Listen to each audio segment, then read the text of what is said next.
This is Bennu, a near-Earth asteroid, a remnant from the origins of the solar system and the target of NASA's OSIRIS-REx mission. When OSIRIS-REx arrived in December 2018, it brought Bennu into focus, confirming early radar images that suggested the asteroid was shaped like a spinning top. But the close-up images also brought a big surprise. Before OSIRIS-REx arrived, scientists had expected Bennu's surface to consist largely of fine-grained material, like a sandy beach. Sand heats up quickly during the day and cools off quickly at night. In contrast, solid objects like rocks and boulders heat up and cool down more slowly.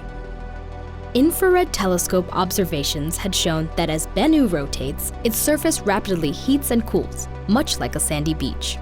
But OSIRIS-REx was greeted by a rocky world littered with boulders, the size of cars, the size of houses, the size of football fields. This unexpected roughness confronted the mission with a major challenge.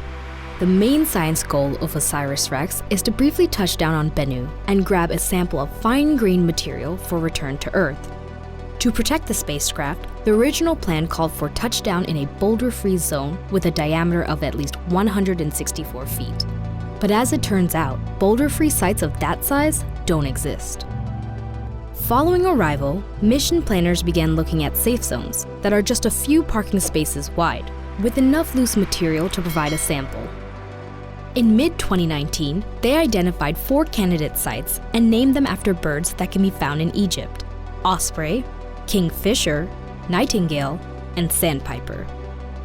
Mission planners evaluated each site based on its safety to the spacecraft, the ease of getting to the site, the amount of sampleable material that it contains, and the science value of the material itself.